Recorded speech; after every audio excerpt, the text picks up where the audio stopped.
Hello and welcome to this compilation of the 10 top tips that should help you do really well in your listening and reading Spanish GCSE papers. Before we get started, let me give you some really practical hands-on tips that could really help you. So for example, both for the listening and your reading, one of the things you should have at hand are highlighters, okay? Highlight things, underline things from the question. That should really help you focus on what it is exactly that you need to answer. Also, answer every single question. Even if you have got no idea, have a wild guess. Answer, don't leave anything blank. Another thing that is really good to do is pay attention to everything about the question, the layout, if there are any pictures, any images, anything, just look at it all and absorb it all and take any information to help you decide on possible answers, especially in those times where you haven't really picked up what might be the actual answer. Also, of course, use common sense, especially again for those questions that you're unsure about the answer. Remember that as well, that if the question is in Spanish, you must answer in Spanish. If the question is in English, you must answer in English. Don't make mistakes, because then otherwise the answer won't count. And also, don't worry if the answer to, if there is like a multiple choice question and the answers seem to be A, B, C and D. It may well be A, B, C and D, okay? Things don't have to have weird patterns. So don't worry too much. If you're convinced that those are the right answers, go for it. Regarding the listening, things that can help you massively are things like, for example, get familiar with the patterns of the beeps, okay? Know when the first repetition has finished, when the second repetition has finished, okay? You don't want to be there wondering, was that the first time or the second time I heard it, okay? So get familiar with the beeps. Also get familiar with, you could make a note, for example, know when is maybe only the example is being read out, or whether it's the example on part 1 or the example and questions A and B. Okay, so just listen out for that, and if need be, make a little note at the side of the paper. Okay, this brings me to the next piece of advice. Own that paper. You can write stuff all over it except for where your answers are supposed to be and on the barcode. Okay, otherwise you can write around it. You can be scribbling things down as you hear things, or as you sort of come up with possible words that you might hear. Do use the paper in any, however you like it, as long as your answers are clear and you don't write anything on the barcode, okay?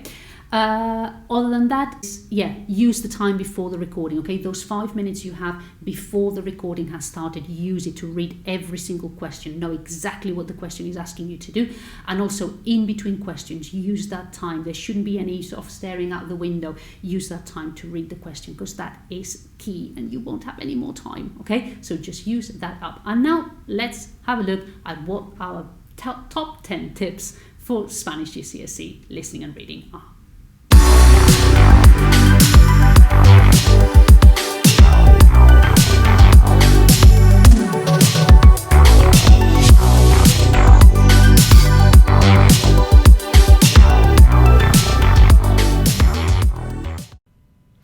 Reading the question properly may seem like an obvious suggestion, but it's something that doesn't get done well enough very often. Let's have a look. We've got here a question, and the title of the question is Maria's Holidays. So I'm not going to pay attention for now to the text in Spanish. I'm just going to pay attention to what there is here in English. So by reading Maria's Holidays, I know that this is the recount of someone's holidays. Then I read the actual question, what I need to do. So what does the article tell us? So I know that this is an article and that I need to put across in the 3 correct boxes. So this is the other important bit of information, the fact that I've got to mark 3 in order to get the full marks. And then I carry on reading. So I'm going to now get a lot of information on what the text says without actually having read the text. So Maria and her parents went on a trip to the coast. So from here, I know that it's a recount of Maria's holidays. So Maria may have gone on holiday with her parents, or maybe not, and that the trip was to the coast or maybe somewhere else. I also know that they may have got lost during the journey. Or maybe not, so we'll see that the text should shed light on this. The coach broke down on the motorway, so I know they may have gone on a coach or maybe a different form of transport, that there was an incident, probably that something broke down, and maybe that happened on the motorway, maybe somewhere else. Also that maybe someone rang the police, that maybe the police arrested the coach driver. So it seems to be that maybe that it's quite likely to have been some police involvement and that someone got arrested, possibly coach driver, possibly not. Also that people may have had to make their own way home, that maybe the company did refund the money or maybe not, and also that Maria's family may have written a complaint to the travel agents. So this information may be like this in the text or slightly different, but I already know quite a lot about this text. So there's definitely about the holidays, definitely something didn't go quite right. There were different people involved and there was some sort of incident possibly involving the police and a coach or something like that. Now when I read the text, that will become much more apparent and much clearer. Okay, so this is the first reason why we need to read the question properly, because the English or the content of the question, the content gives us often a lot of information before even we start reading the actual text in Spanish or before we actually hear the the recording in Spanish. The other reason why it's important to read the question properly is because of this. I've got here a different question where I've got to give an answer to this question. How is Gabriela's personality described? So if I read the text in this sentence, it would say Gabriela era una chica muy optimista y extrovertida, pero ese día estaba especialmente triste. And the text would carry on. Okay, so according to the Spanish, I know that Gabriela was an optimistic and extroverted girl or young woman, but that day she was especially sad. Okay, so I've got here 3 candidates to be the answer to this question: optimista, extrovertida, triste. Now, if I read the question properly again, how is Gabriela's personality described? I'll see that optimista and extrovertida could be possible answers. However, triste is not going to be an answer because triste, sad, is not describing her personality, but how she's feeling, her current mood. So the answer in this case would be something on the lines of optimistic or extrovert. Okay, so paying attention and making sure that we answer the right information.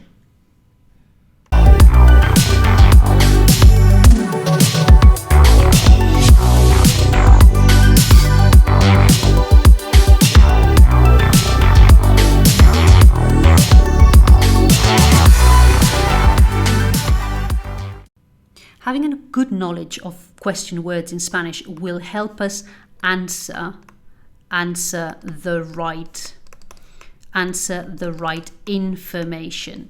You may encounter different questions or different possible questions, and understanding the question word that opens that question is going to be crucial for you answering the right thing.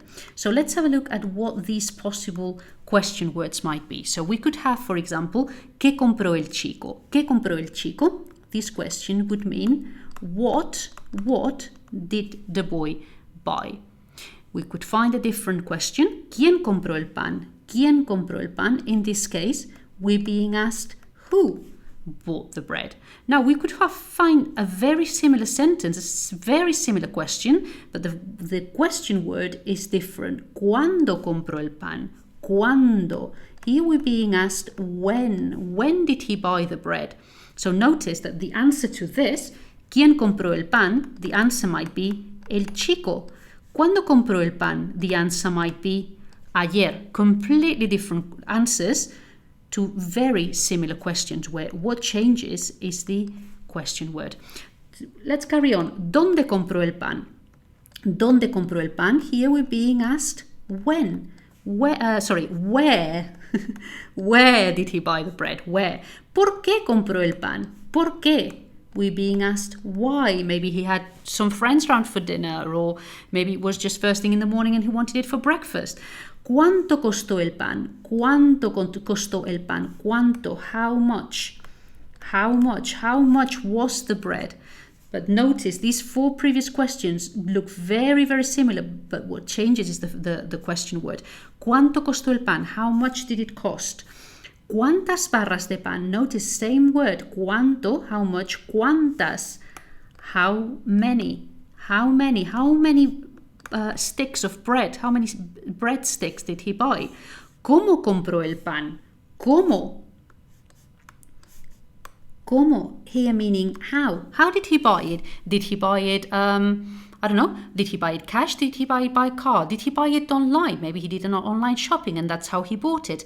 And then this one here, ¿cómo era el pan? It's the same word, but notice this ¿cómo is meaning how, but ¿cómo can it also mean what like? So in this case, what was the bread like? Okay, what was it like? ¿Cómo era el pan? What was the bread like? So remember that ¿cómo could mean how, could mean what it is like or what it was like. Okay, so notice the really, really high importance of understanding exactly what we're being asked.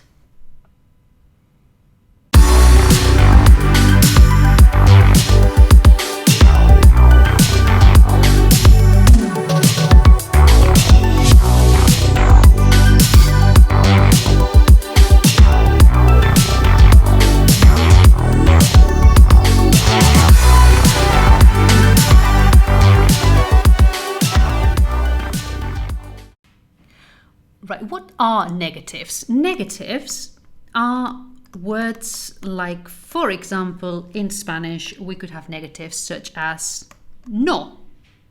Guess what it means? No. Brilliant. But we also have expressions like ni, which can be followed by another ni. So ni will be neither or neither nor. Also another negative is nada, nothing, nadie, nobody, nunca, never.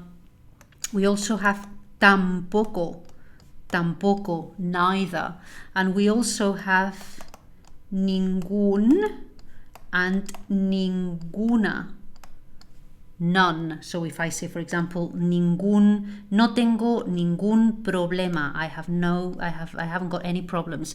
No tengo ninguna idea. I haven't got any ideas. Okay. So all these are negative, are words that convey negative meanings. And why do I call them pesky?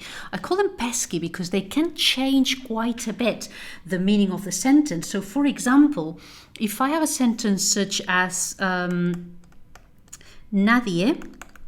Nadie vino a la fiesta. Nadie vino a la fiesta. So I would think that somebody came to the party, but this somebody is nadie, nobody. So it's actually a negative expression. Nobody came to the party. Or nunca he visitado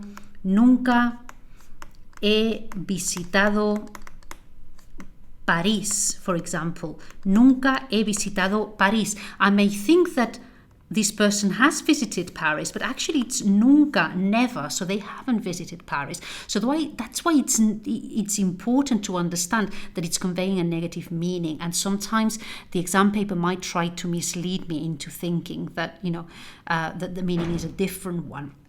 So I have here, for example, this possible question. So the question is, how did Isabel communicate? How did she communicate? And if I read the sentence that would give me this information, the sentence is, mi amiga Isabel siempre me escribía cartas y nunca me mandaba ningún mensaje de texto. So the most obvious mean of communication here is mensaje de texto. This is a cognate and I recognize it straight away. But careful, because I have nunca me mandaba ningún mensaje de texto. Nunca and ningún. She never sent me any text message. And where is the actual answer that I need? Because this is not the answer that I need. The answer that I need is here, cartas, because siempre me escribía cartas. She always wrote letters to me. So the answer would be by letter. And I need to be careful because these negatives are trying to mislead me into thinking that the actual answer is text message. Also important to know these words is because sometimes that word might be isolated and it might be the key word that I actually need for the answer. So here, for example, the question is, according to the circled answer, how do you know that Manuel is not generous? So this is a question, this is a questionnaire that Manuel has filled in. And the question is, ¿cuánto dinero das a obras benéficas? How much money do you give to charitable work? And he's circled nada. So if I don't know what this means, I might, write anything else.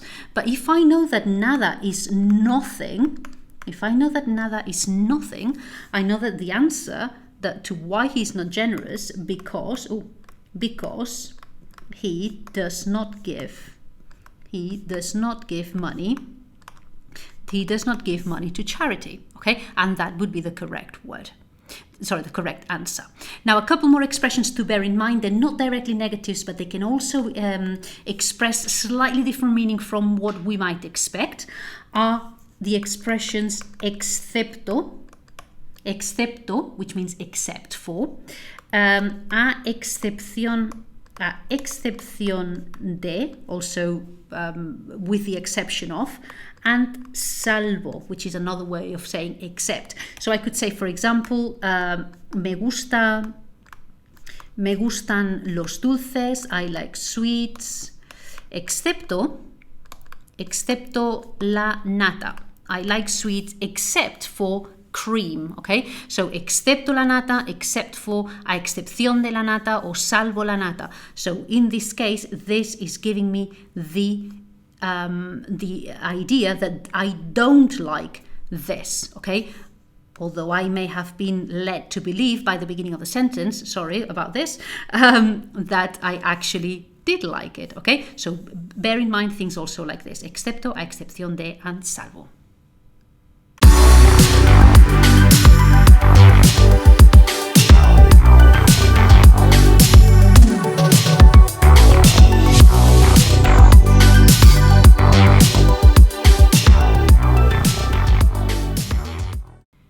More often than not, in the higher paper, they won't use the most obvious words you're expecting them to use. So, for example, if the answer to a question would be a carrot, or might be a carrot, in the text they're unlikely to use something like una zanahoria.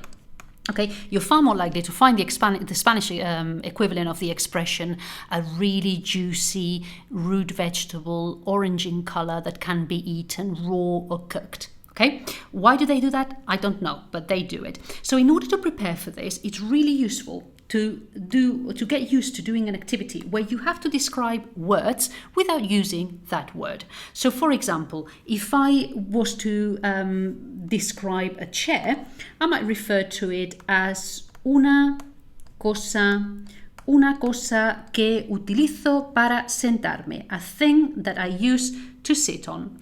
I could also refer to it as algo que, something that.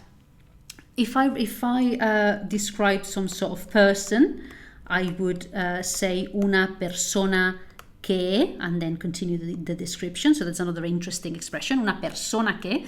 But I can also refer to alguien que, this alguien being someone. I can also say la gente que, the people who. If I want to describe a place, so for example, if I want to avoid using the word escuela, school, I may describe it as un lugar donde los estudiantes van a clase, a place where students go to lessons, a school. Or I could refer to it as un sitio, another word of saying place, un lugar, un sitio, same thing. If I'm describing someone's job, I may want to use un trabajo, okay, un trabajo que, so for example, a journalist, I could say un trabajo que consiste en escribir en el periódico, okay, a job that consists in writing in a newspaper, okay. If I'm describing a feeling, I may want to use the expression un sentimiento. Un sentimiento. For food, I could say un alimento, or una comida. For anything, I could use un tipo de, a type of. And also there is a really useful expression, lo que, the thing that, okay? So, lo que me gusta, the thing that I like, okay? So this expression, lo que, is also important. So get used to trying to describe things, feeling, people, without actually using those words, just going around the bush. And you'll see how also you will develop much more vocabulary as you practice that. Okay, I'll give you an example of how that might look in an exam. So I've got here a text and I have the question, Ana ayuda a los jóvenes, los sin techo o los ancianos. We know that los jóvenes, so Ana helps who? So los jóvenes, the young people, los sin techo, so these are the homeless people, and los ancianos, old people. All right, so it's unlikely, in fact highly unlikely, that I will find any of these expressions in the text. Okay, far more likely that I'll find the synonym or a way around it. So let's read the sentence where the answer is. Para mí es muy importante ayudar a la gente que vive en la calle. And here is my answer. La gente que vive en la calle. People who live in the street are the same as los sin techo. Okay? So notice how the text has used here a way of going around it. Okay? Just as an idea, if the right answer was los jóvenes, we could have found other things like los adolescentes as a synonym, los adolescentes, or los niños also. We could have found los menores de edad, the underage, okay? Or really going round the bush, we could have seen las personas de menor edad, the people of a lower age. If the right answer was los ancianos, we may have come across things like los mayores, los viejos, although that's not a very nice way of putting it, but you know, the old people, la tercera edad, the third age, which is also a way of referring to older people. We could have also seen los jubilados. All of these are synonyms, but also we could have had something like las personas de mayor edad, the people of higher age, so the older people. All right, so get used to thinking how, in what other ways could I refer to this thing, this person, without actually using its name.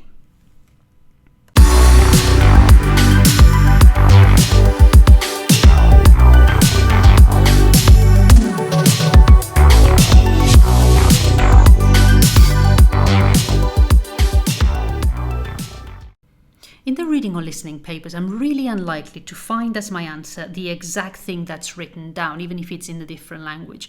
So, for example, if in Spanish it says, a Tomás le gustan los deportes de invierno, Tomás likes winter sports, I'm really not probably going to hear los deportes de invierno as my answer or read it. It's far more likely that I'll encounter things like, for example, el esquí or el snowboarding, or el snowboard. Okay, or any other winter sports. If one of the answers is the correct answer was los deportes acuáticos, water sport, I'm unlikely to encounter this exact answer. I'm more likely to find things like la natación, swimming, or things like el esquí acuático, water ski, el esquí acuático. If the correct answer was los deportes extremos, I might come across things like el puenting, bungee jumping, or el paracaidismo, parachuting, or el parapente, paragliding.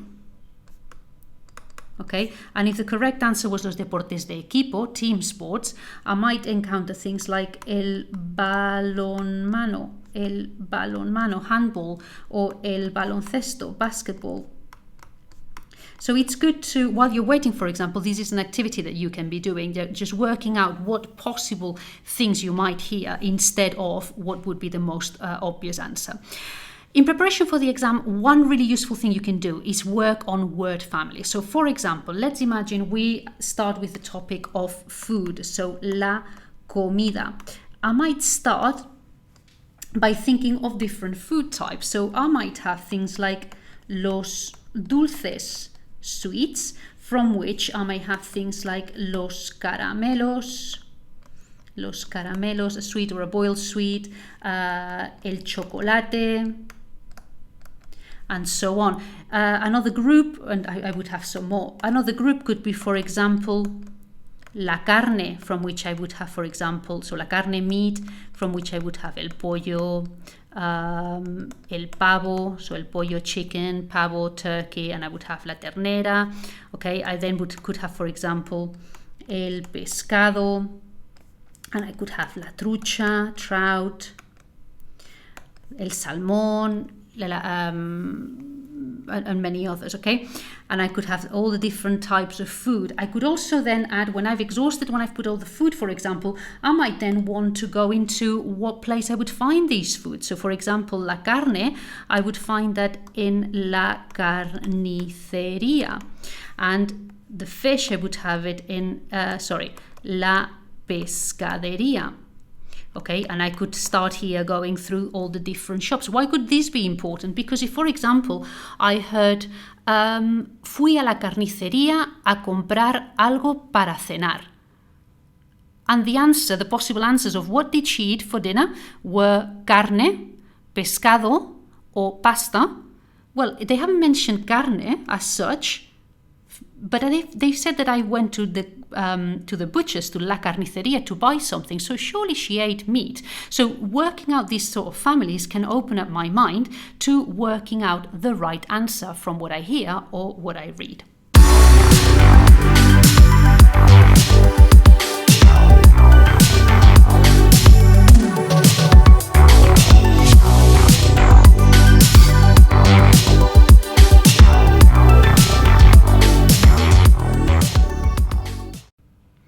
What are we referring to here when we say that things aren't always what they seem? We're talking about distractors. Distractors. What are distractors? There are things that the exam board chucks our way to try and maybe make us answer the wrong thing, or to make it possibly less easy for us to answer the right thing. So, often, if the answer seems obvious, check again, because it might not be. So, let me give you an example. I've got here Antonia, and I got to choose whether she was quite thin, whether she wore smart clothes, whether she had light hair, or whether she was peculiar. So I start reading. Antonia no era ni gorda ni flaca. Oh, look, thin. I've got here flaca. Okay, so it might be this one. I carry on reading. No iba especialmente bien vestida. Hold on, bien vestida. Hold on, I've got smart clothes. Okay. Tenía el pelo rubio y era una chica bastante normal. Okay, so notice I've got here the exact translation: thin, flaca, and smart clothes, bien vestida. Now be careful, because no era ni gorda, so remember negatives, ni gorda, neither fat, ni flaca, nor thin. So this one is not going to be, because, well, actually I shouldn't do a cross, because that's what you're gonna do to choose it. So it's not gonna be this one, because it's saying she wasn't fat or thin. So it's not this. No iba especialmente bien vestida. She wasn't. No iba. She didn't go. She was not especially well dressed. So it's not going to be this one. Tenía el pelo rubio. Okay, rubio, blonde. Blonde, light hair. Okay. This could be, y era una chica bastante normal. She was quite normal, so she was not peculiar. So my correct answer is going to be this one. But notice how here they haven't used the right equivalent, el pelo claro, but a synonym. Okay, so very often the answer won't be given by the exact word that you are expecting, but instead the exam will be using things like synonyms, so words that mean the same, or they may use description. So as we said earlier, ways of going around, beating around the bush rather than using that word. They may use negatives. They may use negatives either to give you the right answer or to lead you down the wrong answer, like here. Or they may use associated words, okay, instead of the most obvious answer that you would choose. So bear that in mind.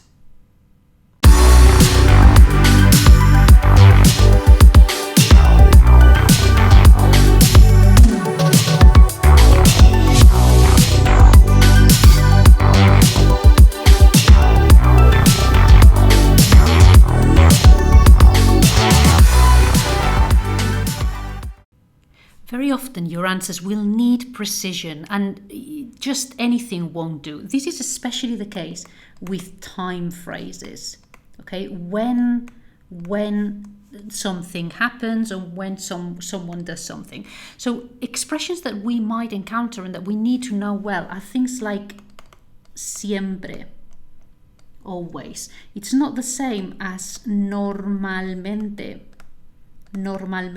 usually, or habitualmente, also usually, or habitually. Also a menudo. So normalmente is not the same as a menudo. A menudo is often, but it might be less than normalmente. I also have, for example, muchas veces, many times. Or I could say a veces, sometimes. Or I could say de vez en cuando, every now and again. Or pocas veces, few times, not that often. Or rara vez, rarely, also possibly raramente, also rarely. Or I could have nunca, never. Okay? Important to bear in mind as well, these expressions can be combined with others. Like, for example, if I say a menudo, that's not the same as saying muy a menudo, very often. So a menudo is often, muy a menudo would be very often, or bastante a menudo, quite often. I could use muy and bastante, for example, for here as well. Muy de vez en cuando, every now and again. Muy de vez en cuando would be very, every so often, okay? It's more rarely than de vez en cuando. I could also say muy pocas veces, very few times, rather than just few times, okay? So do bear in mind these things, and you have to be precise. Also important to bear in mind two more words. One really important one, casi. Casi means almost, okay? So I could say, for example, siempre, always, but if I say casi siempre, that's almost always, okay? I could also say casi nunca, which would change nunca, never, into almost never or hardly ever. So bear in mind this expression, casi. And another interesting expression is apenas. Apenas is another way how we can say hardly ever, okay? Casi nunca and apenas are basically the same thing. So bear these expressions in mind. And a couple of other good time expressions to bear in mind are things like hace 3 días, 3 days ago, hace 3 meses, 3 months ago, hace 3 años, 3 years ago. Okay? But if I say hace 3 días que, this is for 3 days. So hace 3 días que me duele la espalda, I've had pain on my back for 3 days, okay? Hace 3 meses que me duele la espalda, I've had pain on my back for 3 months. So notice this que changes the meaning. So it goes from 3 days ago to for 3 days. And also, I could have, for example, without the que, I could have desde in front. If I have desde hace 3 días, forget the que, that would be for, like it's been happening for 3 days. Okay? So, for example, me duele la espalda desde hace 3 días is actually the same as hace 3 días que me duele la espalda. Okay? So bear all these expressions in mind, expressions of time. Let me show you an example of how these precision in expressions of time might be required. So we've got here 2 questions. How often does she compete? So this person is talking about competing in some sort of sport, and how many times has she been skiing? So let's read the two bits that are going to give us the answer. So this person says, aunque practico mucho deporte, casi nunca participo en competiciones. So although I practice a lot of sport, casi nunca participo en competiciones. Hardly ever or almost never I take part in competitions. So if we see nunca, we might be tempted to write never, but we must make sure that we spot this casi, almost. So almost never or hardly ever. If I wrote never, that would be incorrect. And then how many times has she been skiing? He ido a esquiar muy pocas veces. So pocas veces, few times, but notice muy pocas veces, very, very few times. It's possible that if I just wrote few times, I might not be given the answer as correct because it's muy pocas veces. Okay, so spot the detail and write it down.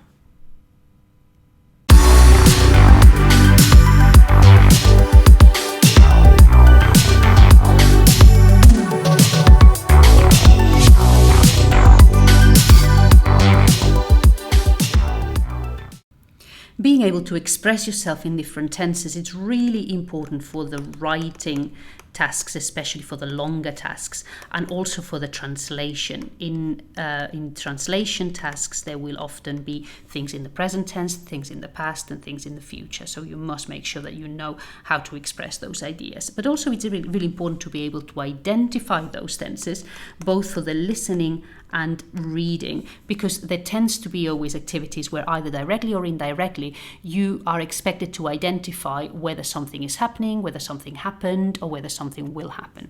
So it's really important. For this reason, it's important to understand and be able to recognize what the different forms look like. So let's start with the present, which is probably the most common. And it's important to remember that the most common ending of the present is o. So the I ending is o. So of course, if I want to say I sing, will be canto. Hablo will be I speak. Salgo will be I go out. So verbs ending in o, forms ending in o will be the I form of the present. Of course, also in a or e will be the he or she form. So for example, canta, he or she sings. Bebe, he or she drinks. Okay, we also have the amos or hemos or imos for the we form. We also have the an or en, so cantan, beben for the he or she form. So it's important to familiarize yourself with the most common endings. Other than also of course these as far as regular verbs are concerned, but of course there are some irregular verbs which are some of the most common ones. So remembering forms like soy, I am, es, he or she is, somos, we are, son, they are, but also the other to be verb, the estar, so estoy, está, he or she is, estamos, we are, están, they are, okay? And also verbs like tener, tengo, and I have, and so on and so forth. So also have a quick look at some of the most common irregulars. In terms of the past tense, remember there are different past tenses in Spanish, so there are going to be different possible forms. So remember, if we're talking about things that happened, past events, past events, the most common ending, so if I did something, the most common form will be an ending in e, or in e with an accent, okay? So for example, viví, I lived, or cociné, I cooked, okay? So this is for the I form. Of course, if we're talking about he or she, we would say vivió, he or she lived, cocinó, he or she cooked. If we're talking about what we did, would be comimos or cocinamos or bebimos, so it will be an imos or an amos. And for they, it would be an hieron, bebieron, or aron, cocinaron, okay? So these are the most common endings if something happened or if we did something. Of course, for what things used to be like, or what things we used to do, used to be, used to do, okay, this will be the imperfect. And let's remember there are two common endings of the imperfect. So for AR verbs, if for example I used to cook, cocinaba, and that's going to be the sort of the most identifying trait, the ab, okay? Cocinaba, I used to cook. Cocinaba would also be he or she used to cook. Cocinábamos, we used to cook. And notice I'm not giving every single ending, okay? That we've got the you, singular and plural. I'm not going into them. I'm just giving you the most sort of common and used ones. But of course, go and look at all of them. So cocinábamos, we used to cook. Cocinaban, they used to cook. Okay, but then if we have verbs ending in er or ir, that the endings are very different. And for example, if I want to say I used to drink, bebía, or he used to drink, also bebía. We used to drink, íamos. So here the identifying bit is this ia. Or they used to drink, bebían. Okay, so for the used to. And also we've got what things have happened. Okay, things that have happened. So we have the e plus ado or ido. So for example, he cocinado.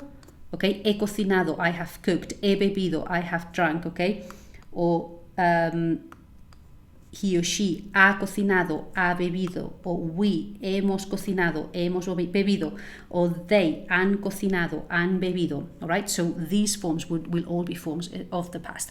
And then if we go on to the future, the most identifiable form would be the voy a plus infinitive. So for example, voy a cantar, I'm going to sing. Va a cantar, he or she is going to sing. Vamos a cantar, we are going to sing. Van a cantar, they are going to sing. So the near future, the going to. But then there is the other form of the future, which is the one with the ending. So for example, from cantar, okay, from cantar, I would say cantaré. So the e ending like this, with an r in front, so with the full infinitive in front. So cantaré, I will sing. Cantará, he or she will sing. Cantaremos, we will sing. Cantarán, they will sing. Okay. And then also consider the form of the future. If we look at the conditional, what things would happen. Okay, in that case, let's remember that we're going to be using the same endings as this, but we are attaching them to the full of the imperfect. So cantaría, I would sing. Cantaría is also he or she would sing. Cantaríamos, we would sing. Cantarían, they would sing. Okay, so these are the most identifiable endings that will really help you work out whether something happened, is happening, or will happen. But sometimes there are other ways of identifying, of working out when things happened, or will happen, and it's through the use of time phrases. So let's have a look at what would be the most common time phrases for each tense, okay, or for each time frame. So let's remember we've got here present, we've got here past, and here we have future. So if I'm looking at present, so if things happen now, what time phrases am I likely to encounter? So things like hoy, today. I could also find hoy en día, which would be nowadays. I could also encounter ahora, now, or ahora mismo, right now. I could also say ya, already, ya, or right now. I could also find all sorts of frequency expressions like normalmente for things I usually do, habitualmente, cada 2 semanas, okay? I could also find the expression desde hace. So for example, desde hace 2 días, okay? Desde hace 2 días. No bebo agua desde hace 2 días. I haven't been drinking water for 2 days, okay? So this desde hace is the for, okay? No bebo agua desde hace 2 días with the present tense. So this is something that I'm doing or not doing right now. If I'm looking at past, what past expressions could we use and could we use to identify whether something happened? Whether something happened in the past. So we could encounter things like, for example, ayer, yesterday, anteayer, the day before yesterday, anoche, last night, anoche. We could also find things like recientemente, recently. Also, of course, things like el año pasado, last year, el mes pasado, last month, la semana pasada, last week. I could also find things like hace, for For example, hace 2 años. Hace 2 años, 2 years ago, okay? And here the hace is the ago. Notice difference. It hasn't got the desde, okay? So hace 2 años, 2 years ago. It could be hace 2 semanas, 2 weeks ago. Hace 3 meses, 3 months ago. And also expressions like cuando era pequeño, when I was young, o cuando era más joven, cuando era joven, o cuando tenía 1 año, when I was 1 year old, okay? So any of these and others could signal that something happened in the past. And then if we look at the future, expressions that we might encounter would be mañana, tomorrow, pasado mañana, the day after tomorrow, pasado mañana. We could also find something like el próximo año, o el próximo mes, next year, next month, o la próxima semana, next week. We could also, of course, hear expressions like en el futuro, or also things like, for example, dentro de 2 años, dentro de 2 años. This dentro de is in, so in this case would be in 2 years' time. Dentro de 3 semanas, dentro de 3 meses. Okay, so all of these expressions would be signaling and would be showing us and giving us clues of when things happen. So let's look at an example of something we could, for example, we could find in an exam. We have here a conversation, an interview with Álvaro, and we have to say whether how Álvaro's choice of activity has changed over time. And we need to write a P for something that happened in the past, N for something that's happening now, F for something that will happen in the future. Remember that here there could be 3, there could be 4. Doesn't necessarily have to be one of each. Okay, there could be of some. There could be more than one. It could be that there's nothing on the past, or nothing in the present, or nothing in the future. So don't necessarily go there to find one of each. So hiking. So let's have a look. So hiking, swimming, climbing. Álvaro says, el deporte es importante para ti. Is sport important for you? Then he says, totalmente, cada mañana me levanto temprano y voy a la piscina. Totally, every morning I get up early and I go swimming. Mi pareja va conmigo al polideportivo. My partner goes with me to the sports center, pero prefiere el gimnasio, but she prefers the gym. So, voy a la piscina. Okay, so we've got piscina here related to swimming. Okay, and so we could say, okay, so voy a la piscina, not get misleaded. It's not voy a plus infinitive, it's voy a as I go to. So we've got the verb here. This verb is in present.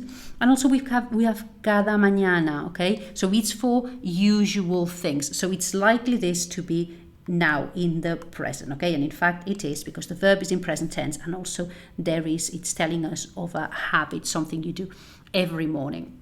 If we continue reading the interview, we'll see that he's asked about whether he's always done swimming, and then he goes on to say, antes practicaba alpinismo y me encantaba, pero me rompí la pierna y ahora tengo que hacer actividades menos peligrosas. Before, I used to do hiking and I loved it, but I broke my leg and now I have to do less dangerous activities, okay? So, what do we find here? We have, on the one hand, we have practicaba, okay, ending in aba. So this is signaling an imperfect, so something that I used to do. And also there's this expression, antes, meaning before. We need to add this one to our list of expressions that will give us ideas on when something happened. So both things put together work out that hiking is something that happened in the past. And then he carries on to say, will you go back to the mountains? Yes, I love mountains. Si tengo suerte, volveré a ir el próximo año, quizás para hacer escalada. So, volveré a ir el próximo año. So, notice we've got a time expression, el próximo año, next year.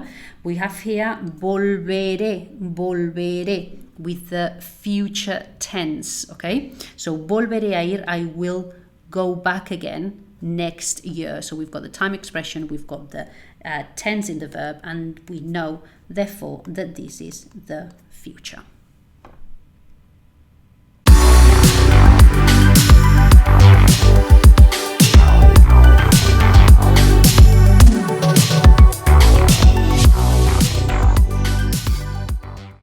Sometimes detail is key, and it can be the difference between getting or not getting a mark. So if we, for example, have a sentence such as Juan es simpático. Juan es simpático. We can change this sentence completely by adding certain details to it. So if in front of simpático, I use something like poco, little, this changes to Juan is not very friendly, okay? Literally, Juan is little friendly, so not very friendly. Un poco simpático, a little friendly. Juan es demasiado simpático. Juan is too friendly. Juan es bastante simpático. That would be quite friendly. Juan es muy simpático. Juan is very friendly. O Juan no es nada simpático. Juan is not friendly at all. The same would go for, if we said, for example, Juan tiene mucho dinero. Juan tiene mucho dinero. He's got a lot of money. Okay, so if there was a question on how is Juan being described, and I have, for example, I have here Juan es poco simpático. If my answer is friendly, that would be incorrect because he is not very friendly. Okay, and that would be the key between getting or not getting that mark. So really, really crucial. Let's have a look at an example. I have here this text, and we've isolated a sentence. The question is, name one disadvantage of life on the farm for Alejandro. So if we read, para Alejandro, uno de los problemas de vivir en la granja era que tenía pocos amigos de su edad. So for Alejandro, one of the problems of living in the farm, or on the farm, was that he had few friends his own age. So if I wrote as my answer, he had no friends. He had no friends, that would be wrong because it's not true. If I wrote as my answer, he had few friends, or not many friends, that would be better, but still would not be correct, because if we read the whole thing, tenía pocos amigos de su edad. So he had not many friends his own age. Okay, not many friends of his own age. He may have had lots of friends who maybe were older or maybe were younger, but not his own age. So in order to get the full mark in this case, I would need the detail that he had few friends, and also that those friends were not, or were, those friends we're talking about are those who were his own age. So remember, detail is key.